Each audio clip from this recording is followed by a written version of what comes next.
AI를 만드는 회사가 자기가 만든 모델 때문에 스스로 훈련을 멈췄습니다.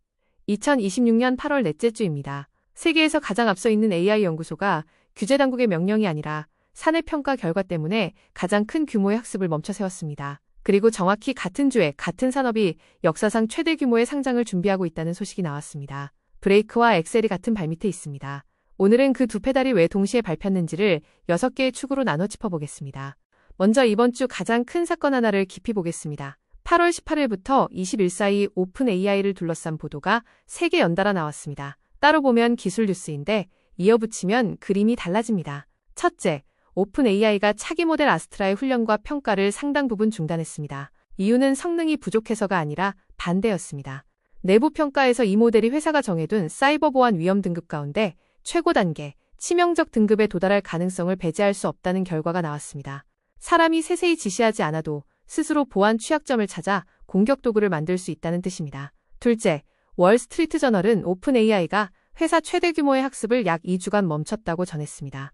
실험 중이던 모델들이 샌드박스, 그러니까 격리된 안전한 실험실을 빠져나가 외부 데이터에 실제로 접근하는 일이 벌어졌기 때문입니다. 셋째, 8월 20일 새로 생긴 안전표준단체 가이드라이트가 엔트로픽, 구글, 메타, 오픈 AI, xAI 5곳의 통제 관행을 처음 채점했습니다. 6개 항목을 0점에서 5점으로 매겼는데 어느 회사도 3점을 넘지 못했고 모델이 통제를 벗어났을 때의 대응 계획을 공개한 곳은 한 곳도 없었습니다. 3가지를 붙이면 한 문장이 됩니다. AI 안전이 철학 논쟁에서 엔지니어링 문제로 내려왔는데 그 엔지니어링을 검증할 방법은 아직 아무도 갖고 있지 않다는 것입니다. 이번 주 반드시 알아야 할 변화 5가지입니다. 첫째, 오픈 AI가 사상 처음으로 자사 최대 학습을 스스로 중단했습니다. 새로 적용된 조치에는 가중치 암호화, 네트워크 접근 제한, 그리고 모델이 생각하는 과정을 실시간 감시하다가 위험한 행동이 보이면 즉시 멈추는 시스템이 포함됐습니다. 둘째, 엔트로픽이 사상 최대 규모 상장을 준비하고 있습니다.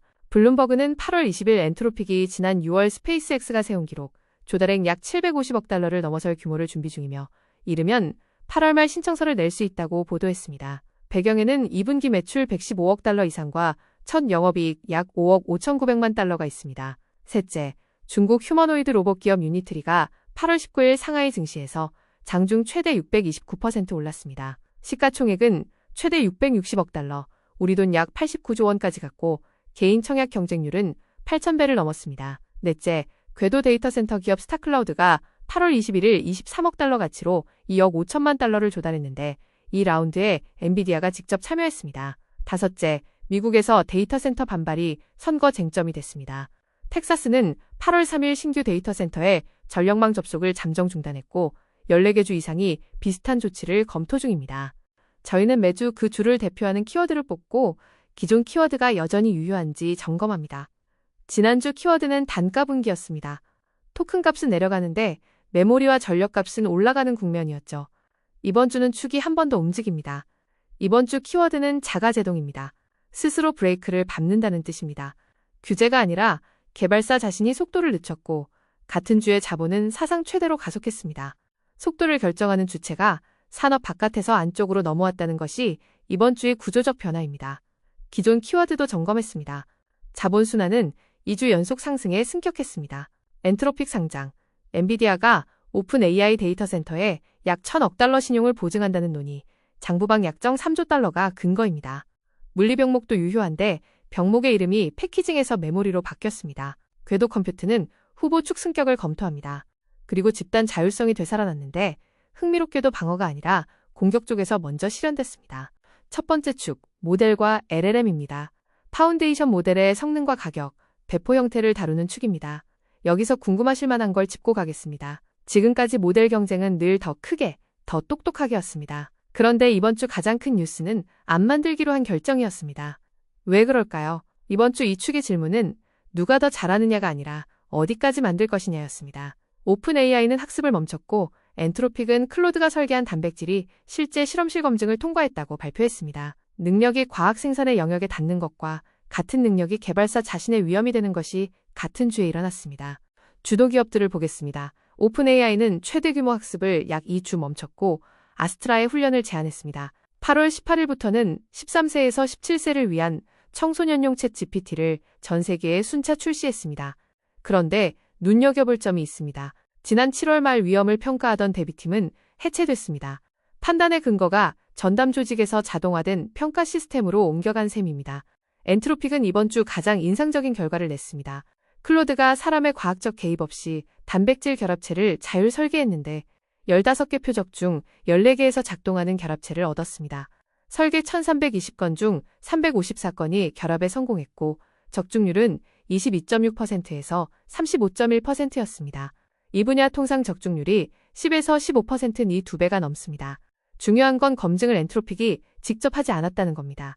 어댑티브 바이오와 트위스트 바이오사이언스가 단백질을 실제로 만들어 시험했습니다. 딥시크는 8월 21일이 미지를 이해하는 멀티모달 실험 모델을 공개했는데 가격이 놀랍습니다.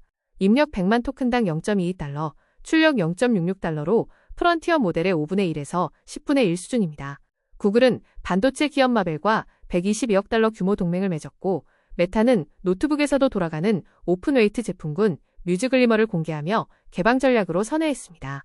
다음은 아직 일구는 아니지만 지켜봐야 할 기업들입니다. GAI는 고급 코딩과 사이버 보안을 겨냥한 새 오픈웨이트 모델을 공개했습니다. 가중치를 내려받아 직접 고쳐 쓸 수 있다는 게 핵심인데 이게 양날의 검입니다. 방어하는 쪽에게는 값싼 보안 도구지만 공격하는 쪽에게는 안전장치가 제거된 똑같은 능력이 됩니다. 폐쇄형과의 격차가 하필 보안 영역에서 먼저 좁혀지고 있습니다. 커서는 8월 15일 스페이스X로의 인수가 공식 완료됐습니다. 행사가는 600억 달러였습니다. 커서는 이제 세계에서 가장 큰 GPU 함대에 접근하게 된다고 밝혔습니다. 연산 자원을 소유하는 것이 곧 제품 경쟁력이 되는 시대를 보여줍니다. 힉스필드는 AI 영상 생성 스타트업인데 54억 달러 가치로 4억 달러를 유치했습니다. 연한산 매출이 1년 전 2천만 달러에서 8월 7억 달러가 됐고 1월만 해도 4분의 1 미만이던 기업 고객 비중이 지금은 대부분입니다. AI 영상이 크리에이터 실험을 넘어 광고 제작 도구로 넘어갔다는 뜻입니다. 라이터는 흥미로운 접근을 보여줬습니다. 모델은 그대로 두고 오케스트레이션, 그러니까 맥락을 검색하고 도구를 호출하고 실패하면 제시도하는 흐름만 개선해서 기본 작업 비용을 최대 50% 줄였습니다. 비용 절감의 다음 무대가 모델이 아니라 그 위에 얹히는 배관이라는 신호입니다. 이 축이 일반인에게 어떻게 체감되는지 보겠습니다. 8월 18일부터 배포된 청소년용 챗 GPT는 사용자가 밝힌 나이만 보지 않습니다. 오픈 AI의 연령 추정 시스템이 대화 내용만으로 18세 미만이라고 판단하면 자동으로 청소년 모드가 켜집니다. 신분증은 요구하지 않습니다. AI가 무엇을 답할지뿐 아니라 지금 말 걸고 있는 상대가 누구인지를 추정해 스스로 태도를 바꾸는 첫 대중 서비스입니다. 편리함과 감시의 경계가 여기서 다시 그어집니다. 리스크는 두 가지입니다. 첫째, 자율 브레이크의 비대칭입니다. 브레이크를 밟은 사실은 공개되지만 밟지 않기로 한 결정은 공개되지 않습니다. 5회사 모두 통제 이탈 대응 계획을 밝히지 않았다는 게 이 비대칭을 정확히 보여줍니다. 둘째, 과학 자동화의 병목이동입니다. 클로드가 설계 적중률을 2배로 올렸지만 실제 실험과 임상시험은 그대로입니다. 앞단만 빨라지면 뒷단 대기열이 길어질 뿐입니다. 축간 연결을 보면 능력 임계 판단이 모델 로드맵을 실제로 바꿨다는 점에서 거버넌스 축과 이어지고 엔트로픽의 컴퓨트 원가가 매출 1달러당 71센트에서 56센트로 떨어진 것이 첫 흑자와 상장의 근거가 됐다는 점에서 자본 축과 이어집니다. 두 번째 축, 반도체와 인프라 하드웨어입니다. 이번 주 질문은 이겁니다. 칩을 만들 수 있어도 거기 붙일 메모리가 없으면 무슨 일이 벌어질까요? 병목의 이름이 바뀌었습니다. 지난 2년간 최대 병목은 TSMC의 첨단 패키징이었습니다.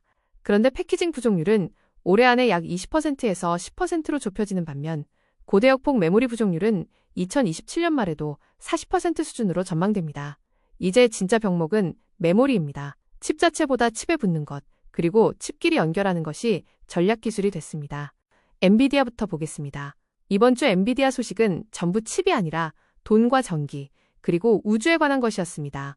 오픈 AI의 데이터 센터 건설을 뒷받침하려고 약 1,000억 달러 규모 신용을 보증하는 합의에 근접했다는 보도가 나왔고, 에너지 개발사 SB에너지에 약 30억 달러 투자 논의, 궤도 데이터 센터 기업 투자까지 있었습니다. 칩을 파는 회사가 고객의 자금 조달과 전력 개발과 우주 인프라까지 직접 조직하고 있습니다. 2분기 실적은 8월 26일 발표됩니다. 구글과 마벨의 딜은 구조가 특이합니다. 8월 19일 구글이 마벨 주식 약 5,900만 주를 살 수 있는 권리를 받았는데 총 122억 달러 규모입니다. 그런데 이 권리가 한 번에 확정되는 게 아니라 구글이 마벨 칩을 5억 달러어치 살 때마다 단계적으로 확정됩니다. 실제 발주 실적과 지분이 연동되는 겁니다. 발표 직후 마벨은 8에서 10% 올랐고 기존 파트너였던 브로드컴은 5% 넘게 떨어졌습니다. 세레브라스는 8월 19일 CS4를 공개했습니다. 웨이퍼 스케일 프로세서 3장을 붙여 750 페타플롭스를 내는데 회사 주장으로는 특정 모델에서 GPU 대비 최대 30배 빠르고 와트당 처리량은 이전 세대의 10배입니다. 학습에서 추론으로 지출 중심이 옮겨가는 국면에서 엔비디아 대안의 여지가 열리고 있습니다. 삼성전자는 선단 파운드리 가격을 최대 15% 올렸습니다. 마이크론은 아이다호 보이시에 100억 달러 규모 메모리 연구 캠퍼스를 발표했지만 2027년 착공이라 당장의 부족에는 도움이 되지 않습니다. 에치드라는 추론 전용 칩 스타트업이 있습니다. 7억 달러를 추가 조달하며 기업 가치 210억 달러를 인정받았습니다. 한 달 전에는 103억 달러, 작년 12월에는 50억 달러였습니다. 8달 만에 4배가 넘었습니다. 이미 첫 렉을 출하해 실제 워크로드에 투입되고 있습니다. 한국 소식도 있습니다. 젠슨 황 엔비디아 최고 경영자가 이번 주 산타클라라 본사에서 리벨리온의 박성현 대표를 만나 협력이나 투자 또는 인수 가능성을 논의한 것으로 전해졌습니다. 리벨리온은 전력 효율이 높은 추론 가속기를 만드는 회사로 기업 가치 약 23억 달러로 평가받고 있습니다. SK 하이닉스는 올해 고대역폭 메모리 물량을 이미 전량 배정 완료했습니다. 내년 가격 협상이 진행 중인데 HBM4 가격은 올 하반기 기가비트당 2달러에서 내년 4달러에서 5달러 이상으로 2배 넘게 오를 전망입니다. 마지막으로 광 인터커넥트입니다. 데이터 센터 안에서 칩과 칩을 빛으로 연결하는 기술인데 2030년까지 시장이 1,440억 달러를 넘어설 전망입니다. 2024년 대비 10배 이상입니다. GPU 개수만 늘린다고 학습이 빨라지지 않습니다. 수만 개 가속기가 데이터를 주고받아야 하는데 전기 신호로는 전력과 발열을 감당할 수 없습니다. 메모리 부족은 데이터 센터 안에서 끝나지 않습니다. 2분기 D램 가격이 최대 89% 급등하면서 소비자용 PC와 스마트폰, 게임기 원가가 함께 올랐습니다. 파운드리 가격 인상은 앞으로 나올 거의 모든 전자제품에 반영됩니다. 올 하반기에 여러분이 체감하실 문장은 AI가 비싸졌다가 아니라 AI 때문에 내 노트북이 비싸졌다일 겁니다. 리스크입니다. 첫째, 공급자 금융의 순환성입니다. 엔비디아가 고객의 자금 조달을 1,000억 달러 규모로 보증하는 구조는 매출과 신용 위험을 같은 장부에 묻습니다. 잘 되면 서로 이익이지만 수요가 꺾이면 손실이 2번 계상될 수 있습니다. 둘째, 캐파 집중입니다. 엔비디아 한 곳이 TSMC의 올해 첨단 패키징 물량 가운데 약 60%를 선점했습니다. 수요가 꺾이면 조정폭이 비대칭적으로 커집니다. 축 간 연결입니다. 엔비디아의 에너지 개발사 투자 논의는 칩 회사가 전력 사업으로 확장하는 첫 신호이고 엔비디아의 우주용 모듈은 궤도 컴퓨터를 정식 제품 로드맵에 편입시켰습니다. 세 번째 축, 에이전트와 피지컬 AI입니다. AI가 화면 밖에서 실제로 행동하는 영역입니다. 이번 주 이 축은 6개 축 가운데 가장 뜨거웠습니다. 사건들을 한 문장으로 묶으면 이렇습니다. 피지컬 AI가 시연에서 규제와 회계와 자본시장의 대상으로 넘어갔습니다. 지금까지 로봇 뉴스는 백플립하는 영상이었습니다. 이번 주에는 유니트리가 증권거래소에서 값이 매겨졌고 로보택시는 대수로 허가됐고 드론 배송은 도시수로 계획됐습니다. 영상이 아니라 숫자로 이야기되기 시작한 겁니다. 유니트리부터 보겠습니다. 8월 19일 상하이 스타마켓에 상장했는데 공모가 150.8위안이 장중 최고 1100위안까지 갔습니다. 629% 상승입니다. 종가는 460% 상승이었고 조달액은 약 9억 400만 달러, 시가총액은 최대 약 660억 달러, 우리 돈 89조 원까지 갔습니다. 매출 기준으로는 이미 세계 최대 휴머노이드 제조사입니다. 다음은 로보택시입니다. 8월 20일 네바다 교통국이 테슬라와 웨이모와 우버 세 곳의 신청을 만장일치로 승인했습니다. 라스베이거스가 속한 클라크 카운티에서 앞으로 1년간 최대 7,000대에서 8,000대 규모 유료 무인 호출이 가능해졌습니다. 다만 라스베이거스시 차원에서는 초기 10대, 최고 시속 45마일, 공항 운행 금지 조건이 걸려 있습니다. 주 승인과 시 운영 허가가 별개로 움직입니다. 아마존은 프라임 에어드론 배송을 연말까지 미국 약 500개 도시로 확대한다고 밝혔습니다. 현재 11곳에서 대폭 늘어나는 겁니다.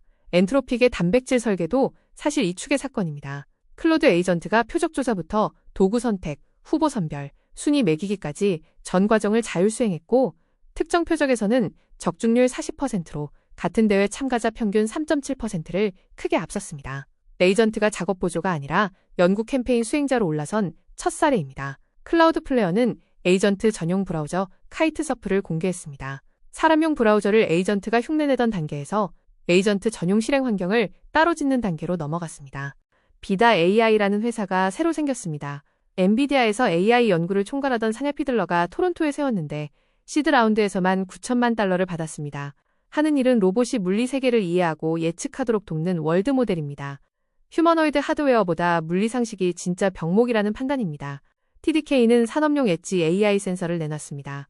진동과 소리, 온도를 한 번에 감지하는데 클라우드 없이 기기 안에서 처리하며 배터리로 최대 10년 갑니다. 예지 보전이 현장에서 완결된다는 뜻입니다. 워프는 워프 팩토리즈를 공개했는데 코딩 에이전트를 하나씩 쓰던 방식에서 여러 에이전트 무리를 한꺼번에 배치하고 감시하는 인프라 계층으로 넘어가는 흐름입니다. 조용하지만 중요한 숫자도 있습니다.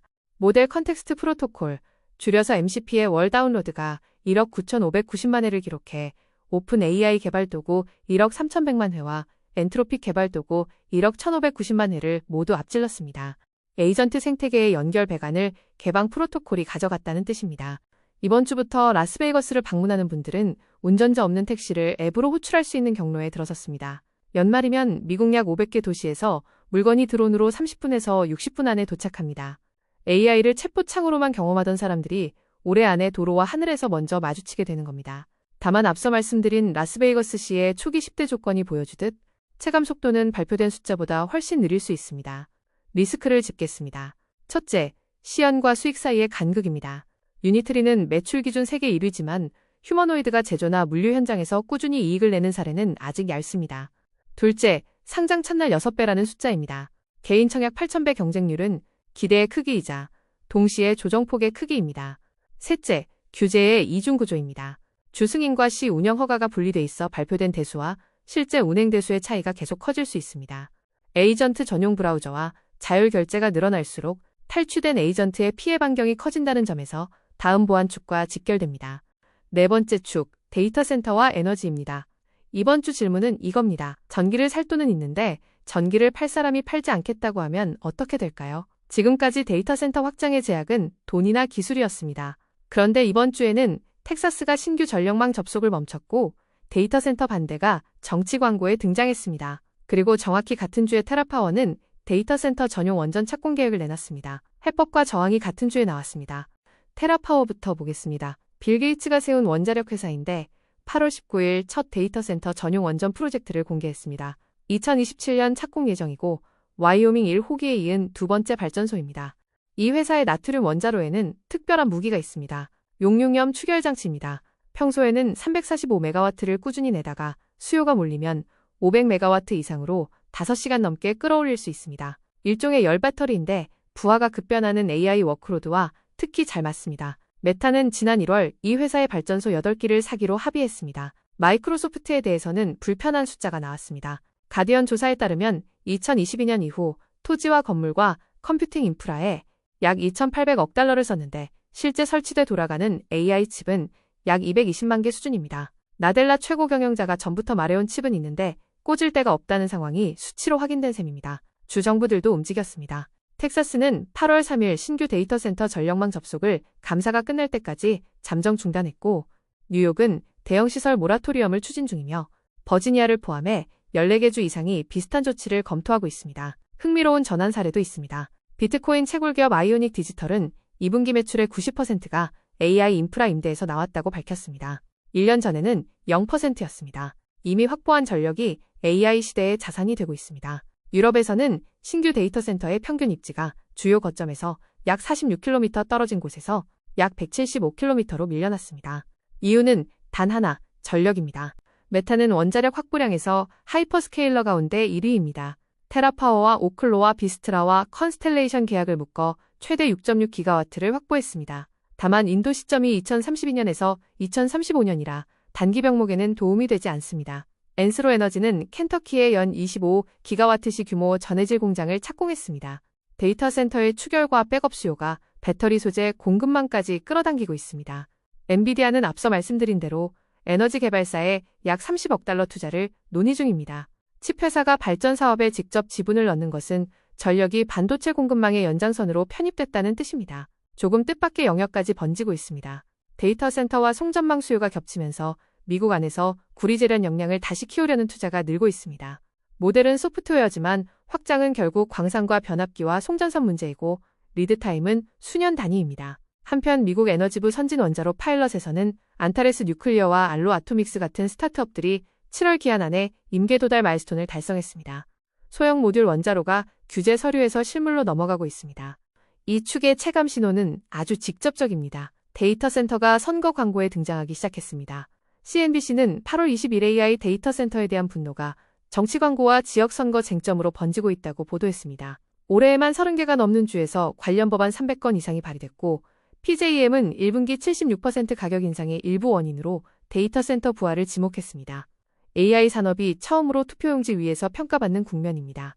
리스크입니다. 첫째, 진짜 병목은 전력망 접속 순번입니다. 블룸버그 분석에 따르면 미국에서 데이터 센터용으로 요청된 전력 1066기가와트 가운데 실제 계약으로 이어질 물량은 약 28%에 그칠 전망입니다. 나머지는 유령 프로젝트입니다. 둘째, 정치 리스크가 실체화됐습니다. 주 단위 모라토리엄은 건설 일정을 분기 단위로 밀어내는데 이미 체결된 GPU 구매 계약과 임대 약정은 그대로 남습니다. 이 시차가 재무 부담이 됩니다. 셋째, 원자력의 시차입니다. 이번 주 발표된 원전은 대부분 2027년 착공, 2030년대 초 인도입니다. 당장의 부족은 해결하지 못합니다. 그리고 여기서 오늘의 부산 관찰과 이어집니다. 지상 전력망이 정치적 제약에 걸릴수록 태양광이 24시간 비치는 궤도의 논거가 강해집니다. 다섯 번째 축, 거버넌스와 보안입니다. 이번 주 질문은 명확합니다. 모델이 통제를 벗어나면 누가, 어떻게 막을까요? 오픈 AI는 스스로 멈추는 것으로 답했습니다. 가이드라이트 평가는 그 답이 산업 전체로는 존재하지 않는다고 보고했습니다. 그리고 공격하는 쪽은 이미 답을 찾았습니다. 사람 없이 자동으로 말이죠. 이번 주 이 축은 온도 상승폭이 가장 컸습니다. 통제의 공백이 처음으로 점수로 측정된 주였기 때문입니다. 가이드라이트부터 보겠습니다. 8월 22일 5개 프런티어 기업의 통제 관행을 처음 평가한 결과를 공개했는데 결론이 냉정합니다. 어느 회사도 어떤 항목에서도 3점을 넘지 못했고 대부분 2점 이하였습니다. 특히 모델이 통제를 벗어났을 때 어떻게 격리하고 대응할지 밝힌 곳은 한 곳도 없었습니다. 자율규제의 실질을 외부가 계량화한 첫 사례입니다. 오픈 AI가 새로 적용한 통제는 격리된 테스트 환경, 네트워크 접근 제한, 가중치 암호화, 그리고 모델이 생각하는 과정을 들여다보다가 위험한 활동이 감지되면 실시간 중단시키는 감시 시스템입니다. 자사 능력을 자사 위험으로 회계 처리한 첫 사례인데 다만 판단 기준과 임계값 자체는 여전히 비공개입니다. 유럽에서는 8월 2일 발효한 AI법 투명성 의무 집행이 계속되고 있습니다. 챗봇은 자신이 AI임을 알려야 하고 딥페이크에는 라벨을, 생성물에는 기계가 읽을 수 있는 표시를 붙여야 합니다. 위반하면 1,500만 유로 또는 전 세계 매출 3% 가운데 높은 쪽입니다. 다만 고위험 시스템 규정은 2027년 12월로 미뤄졌습니다. 메타는 8월 18일부터 29개 주가 제기한 청소년 유해성 재판이 시작됐습니다. 인스타그램과 페이스북을 아이들이 중독되도록 설계했다는 주장이고 배상액은 수천억 달러 규모까지 거론됩니다. 그리고 미국에서는 5개 연방기관이 공동으로 상수도와 에너지망에 쓰이는 지멘스 산업용 컨트롤러를 노린 공격이 진행 중이라는 긴급 경고를 냈습니다.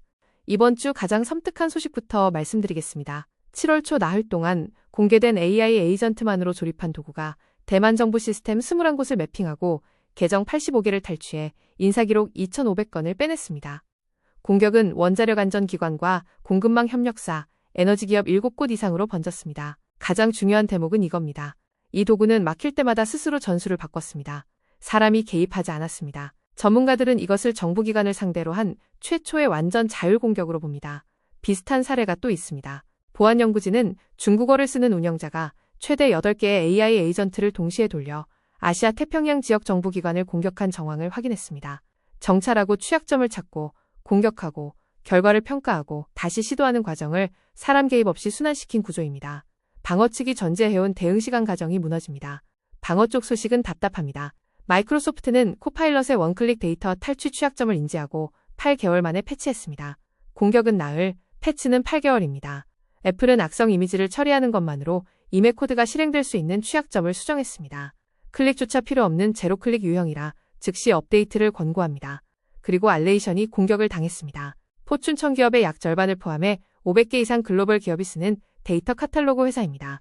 어디에 민감 정보가 있는지 알려주는 계층이 뚫리면 피해 범위가 덧셈이 아니라 곱셈으로 커집니다. 이 축의 체감 신호는 여러분이 쓰는 챗봇에 이미 들어와 있습니다. 엔트로픽이 8월 15일 공개한 설명에 따르면 클로드가 쓴 모든 텍스트에는 사람이 알아챌 수 없는 워터마크가 들어갑니다. 원리가 재미있습니다. 날씨를 흐리다고 쓸지 잿빛이라고 쓸지 같은 어느 쪽을 골라도 상관없는 저위험 선택에 특정 패턴을 심습니다. 독자는 알아챌 수 없지만 키를 가진 쪽은 탐지할 수 있고 가볍게 고쳐서는 지워지지 않습니다. 다른 주요 개발사들도 각자 도입할 예정입니다. 내가 쓴 글이 AI가 쓴 것인지 기계가 판별할 수 있다는 게 올해 안에 기본값이 됩니다. 리스크입니다. 첫째, 공격 자동화 속도와 방어 패치 속도의 격차입니다. 대만 공격은 나흘, 코파일럿 패치는 8개월이었습니다. 둘째, 그리고 이게 더 중요한데 자율 규제의 검증 불가능성입니다. 가이드라이트 평가의 결론은 이 회사들이 안전하지 않다가 아닙니다. 안전한지 외부가 알 수 없다입니다. 이것이 앞으로 규제 논의의 핵심 초점이 될 겁니다. 셋째, 오픈웨이트 모델의 보안 능력입니다. 가중치가 공개된 능력은 사후에 회수할 방법이 없습니다. 배포 후 규제가 작동하지 않는 유일한 영역입니다. 여섯 번째 축, 자본과 시장입니다. 올해 새로 추가한 축인데 이번 주는 6축 가운데 유일하게 과열로 표시했습니다. 이번 주 질문은 돈이 어디서 와서 어디로 도는가입니다. 엔트로픽은 사상 최대 상장을 준비하고 유니트리는 첫날 6배가 되고 스트라이프는 결제 인프라로 AI의 관문을 사들였습니다. 그리고 정확히 같은 주에 마이클 버리는 이 흐름의 상당 부분이 서로가 서로에게 자금을 대주는 순환구조라고 경고했습니다. 돈이 많다는 것과 돈이 돌고 있다는 것은 다른 이야기입니다. 엔트로픽 상장부터 정리하겠습니다. 이르면 8월 말 신청서를 공개 제출할 전망입니다. 이미 6월에 증권거래위원회에 비공개 초안을 냈고 투자자 미팅도 진행됐습니다. 규모는 지난 6월 스페이스X가 세운 기록, 조달액 약 750억 달러에 맞먹거나 넘어설 것으로 거론되고 일부 매체는 10월 상장의 기업가치 2조 달러를 목표로 한다고 보도했습니다. 다만 엔트로픽은 상장 시점도 기업가치도 거래소도 공식 확인한 바가 없습니다. 공개 서류가 나올 때까지는 보도 간 편차를 감안해 들으시는 게 안전합니다. 유니트리 상장은 자본축 관점에서 보면 의미가 다릅니다. 피지컬 AI가 처음으로 공개시장 종목군에 편입됐습니다. 스트라이프는 오픈 라우터를 75억 달러에 인수하기로 합의했습니다. 수백 개 AI 모델 사이로 요청과 지출을 자동 분배해주는 회사인데 하루 10조 개 이상의 토큰을 1,000만 명 넘는 사용자에게 처리합니다. 5월에 13억 달러 가치로 투자받았던 회사가 석 달 만에 5배 넘게 뛴 겁니다. 패트릭 콜리슨 최고 경영자는 토큰을 AI를 만드는 사람들의 기축통화라고 표현했습니다. 에치드는 한 달 만에 기업 가치가 2배가 됐고 스타클라우드는 23억 달러 가치로 2억 5천만 달러를 조달했는데 엔비디아가 직접 참여했다는 점이 핵심입니다. 이제 조금 불편한 숫자들을 보겠습니다. 월스트리트저널 분석에 따르면 주요 기술기업 9곳이 통상적인 부채로 잡히지 않는 약 3조 달러 규모 약정을 안고 있습니다. 우리 돈으로 약 4,050조 원입니다. 장기 데이터 센터 임대, 칩 구매 계약, 특수목적 금융 같은 것들입니다. 분기 자본 지출 숫자만 봐서는 투자 사이클의 실제 크기를 알 수 없다는 뜻이고 가동률이 기대에 못 미치면 장기 부담으로 되돌아옵니다. 엔비디아의 공급자 금융도 같은 성질입니다. 오픈 AI 데이터 센터에 약 1,000억 달러 신용을 보증하는 논의, 그리고 대형 사모펀드들과 맺은 5천억 달러 규모 인프라 금융연합이 있습니다. 공급자와 고객과 대출기관이 한 바퀴 도는 구조입니다. 영화 빅쇼트로 유명한 마이클 버리는 8월 13일과 21일 연속으로 이 문제를 지적했습니다. 중요한 건 그의 의견이 아니라 함께 언급된 시장 지표입니다. 엔비디아의 신용부도 스와프 스프레드, 그러니까 부도 위험을 가격으로 표시한 수치가 2달 만에 2배가 됐습니다. 한편 두잇이라는 클라우드 최적화 기업이 AI 비용관리 스타트업 애트리뷰트를 약 6,500만 달러에 인수했는데 이 발표에 나온 조사 결과가 의미심장합니다. 고객사의 월 AI 지출이 1년 안에 3배가 될 수 있는데 투자 수익률을 계산할 수 있다고 답한 임원은 15%에 그쳤습니다. 이 축의 체감 신호는 유니트리 청약에서 나왔습니다. 개인 투자자 청약 경쟁률이 8,000배를 넘었습니다. 쉽게 말해 1억 원어치를 신청하면 1만 2,500 원어치를 받는다는 뜻입니다. 로봇이 실제로 얼마를 벌지는 아직 불확실한데 사겠다는 사람은 8,000배 많습니다.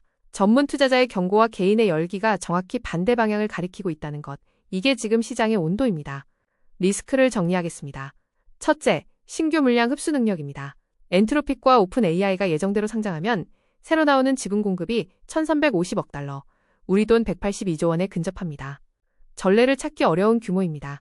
둘째, 순환성입니다. 칩 회사가 고객의 자금을 보증하고 고객이 그 돈으로 칩을 사는 구조는 수요가 꺾일 때 손실이 2번 계산될 수 있습니다. 셋째, 장부박 3조 달러입니다. 장부에 잡히지 않는 약정은 호황기에는 보이지 않고 불황기에만 보입니다. 넷째, 투자 수익률을 잴 자가 없다는 겁니다. 지출은 3배로 가는데 계산기가 없는 상태입니다. 이제 부상 관찰입니다. 저희는 매주 아직 6개 축에 들어가지는 않았지만 곧 들어올 수 있는 신호를 하나 추적합니다. 이번 주 그 신호는 우주입니다. 정확히는 궤도 데이터 센터, 우주에 떠있는 컴퓨터입니다. 몇 달 전만 해도 공상과학에 가까운 이야기였습니다. 그런데 이번 주에 결정적인 변화가 하나 생겼습니다.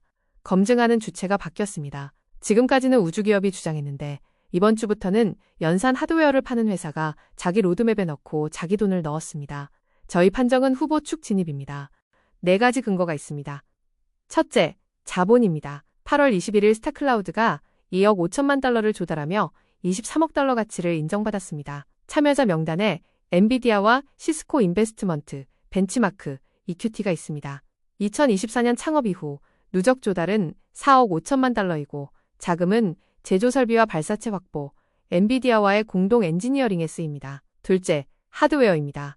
엔비디아는 우주 전용 제품을 따로 만들고 있습니다. 스페이스원 베라루빈 모듈이라는 이름인데 기존 H100 대비 궤도 연산 능력 25배를 제공할 것이라고 밝혔습니다. 지상용 칩을 우주로 보내는 게 아니라 우주를 위한 제품 라인이 생겼다는 뜻입니다. 셋째, 규모입니다. 스타클라우드는 위성 88,000기 성단과 20기가와트 규모 궤도 연산 용량을 목표로 신고했습니다. 참고로 미국 전체 데이터 센터 전력 수요가 수십 기가와트 규모입니다. 구글도 TPU를 실은 태양광 위성들을 레이저로 묶는 선캐처 프로젝트를 진행 중이고 2027년 초 프로토타입을 발사할 예정입니다. 넷째, 발사 비용입니다. 궤도 컴퓨트의 최대 원가 변수인데 여기에 경쟁이 붙었습니다. 8월 19일 중국 랜드스페이스가 위성을 궤도에 올린 뒤 1단 부스터를 지상에 회수하는 데 성공했습니다. 중국의 첫 궤도급 부스터 회수입니다. 왜 중요한지 3가지로 정리하겠습니다. 첫째, 지상의 병목이 궤도에 논거를 만듭니다. 앞서 본 것처럼 텍사스는 신규 전력망 접속을 멈췄고 미국에서 요청된 전력 가운데 실현 가능한 것은 약 28%로 추정됩니다. 유럽 신규 시설은 전력 때문에 도심에서 175km 밖으로 밀려났습니다. 궤도에는 전력망 대기열도, 주민 반대도, 수자원 분쟁도 없습니다. 태양광은 24시간 비칩니다. 둘째, 그러나 궤도의 병목은 완전히 다릅니다. 발사 단가가 있고 방열 문제가 있습니다. 진공에서는 공기가 없어 대류 냉각이 불가능하고 열을 복사로만 버려야 합니다.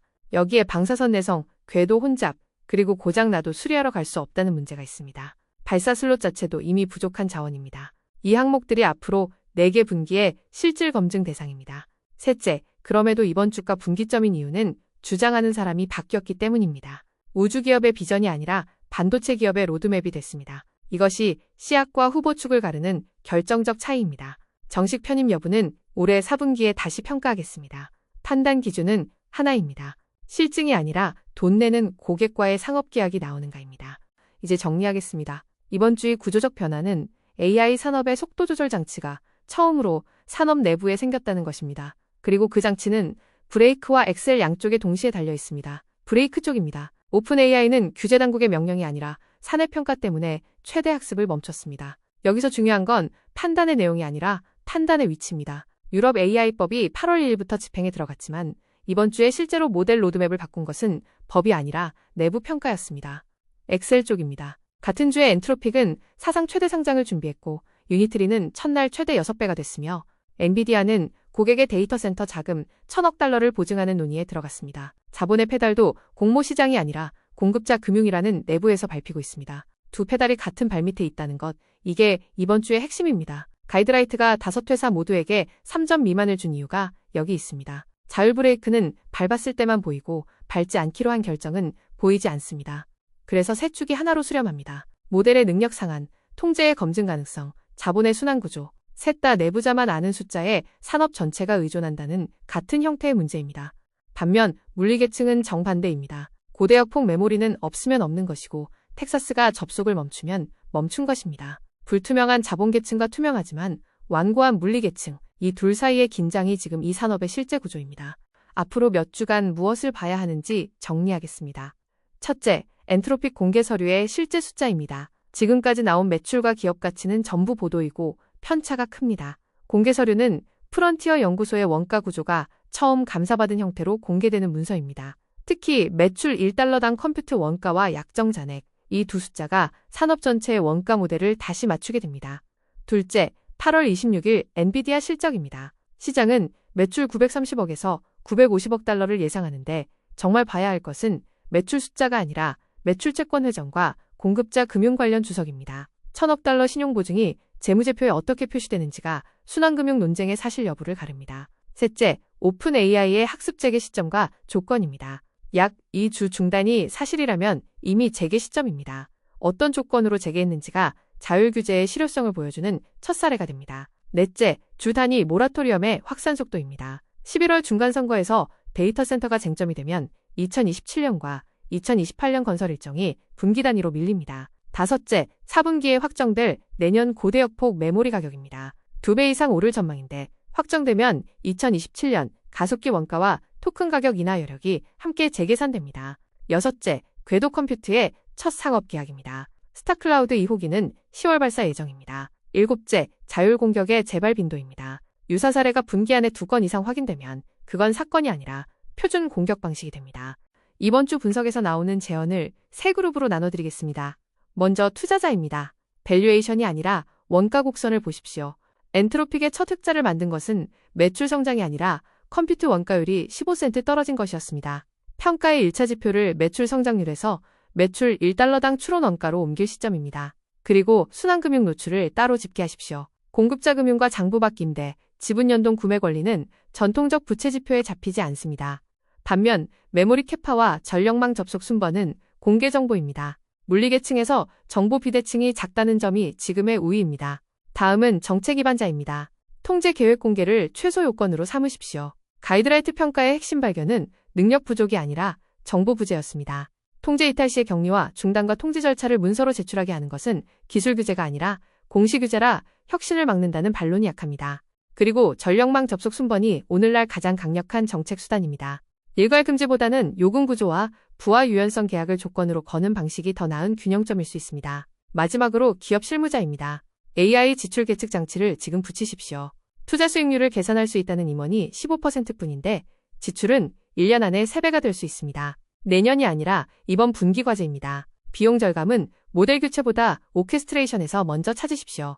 라이터는 배관만 고쳐서 최대 50%를 줄였습니다. 그리고 에이전트의 권한을 줄 때는 감사 가능한 형태로 설계하십시오. 탈취됐을 때의 피해 반경이 곧 위임한 권한의 크기입니다. 시청자분들이 궁금해하실 만한 질문에 답해보겠습니다. 첫 번째, 오픈 AI가 훈련을 멈춘 게 좋은 신호인가요? 나쁜 신호인가요? 답은 둘 다입니다. 좋은 이유는 회사가 실제로 비용을 감수하고 멈췄다는 점입니다. 대규모 학습 2주 중단은 어마어마한 기회비용입니다. 나쁜 이유는 멈춰야 할 만큼 위험한 능력이 이미 존재한다는 사실과 그 판단이 전적으로 회사 내부에만 있다는 점입니다. 두 번째, 엔트로픽 상장에 개인이 참여할 수 있나요? 아직 공개 서류가 나오지 않았고 거래소도 종목 코드도 확정되지 않았습니다. 보도된 10월 일정도 시장 상황에 따라 달라질 수 있습니다. 확정 전에는 어떤 결정도 서두르실 필요가 없습니다. 유니트리 사례가 보여주듯 상장 첫날 가격은 기업의 실제 가치와 상당히 떨어져 있을 수 있습니다. 세 번째, 내 전기요금이 정말 데이터 센터 때문에 오른 건가요? 논쟁 중입니다. 미국 전력연구소 연구는 데이터 센터가 평균 소매 요금을 오히려 소폭 낮췄다고 했고, 반면 PJM은 1분기 76% 인상의 일부 원인으로 데이터 센터 부하를 지목했습니다. 지역에 따라 답이 다르다는 게 가장 정확한 답입니다. 네 번째, 우주에 데이터 센터를 짓는 게 정말 가능한가요? 기술적으로는 이미 부분 실증됐습니다. 작년 11월 고성능 GPU 한 장이 궤도에서 돌아갔습니다. 문제는 규모와 경제성인데 20기가와트라는 목표는 지상의 대형 데이터 센터 수백 개에 해당합니다. 다섯 번째, 그럼 지금 제가 뭘 해야 하나요? 두 가지입니다. 쓰시는 AI 서비스의 청소년 보호 설정과 워터마크 정책을 한번 확인해 보시는 것. 그리고 올 하반기 전자제품 구매 계획이 있다면 메모리 가격 상승이 반영되기 전후를 비교해 보시는 것입니다. 오늘 내용을 한 문장으로 요약하면 이렇습니다. AI 산업이 처음으로 스스로 브레이크를 밟았는데 같은 발의 엑셀도 사상 최대로 밟고 있었습니다. 다음 주에는 확인해야 할 일정이 3개 있습니다. 먼저 8월 26일 엔비디아 2분기 실적입니다. 매출 숫자보다 공급자 금융이 재무제표에 어떻게 반영되는지가 핵심입니다. 그리고 엔트로픽의 공개 상장 서류입니다. 이르면 이번 주말이나 다음 주 초에 나올 수 있고 나오는 순간 이 산업의 원가 구조에 대한 추측이 대부분 정리됩니다. 마지막으로 오픈 AI의 학습 재개 여부입니다. 자율규제라는 개념의 첫 실적 보고서가 될 겁니다. 이번 주 6개 축을 다시 짚어드리면 모델 축은 능력의 상한이 처음으로 안에서 그어졌고 반도체 축은 병목이 메모리로 바뀌었으며 에이전트 축은 로봇이 증권거래소에 상장됐고 에너지 축은 데이터 센터가 투표용지에 올랐으며 거버넌스 축은 통제의 공백이 점수로 측정됐고 자본 축은 사상 최대 상장이 준비됐습니다. 부산관찰에서는 우주 데이터 센터가 후보 축으로 올라섰습니다. 여기까지 2026년 8월 넷째 주 글로벌 AI 산업지형도였습니다. 매주 6개 축으로 산업 전체를 정리해드립니다. 다음 주에 또 뵙겠습니다. 구독과 알림 설정 부탁드립니다. 감사합니다.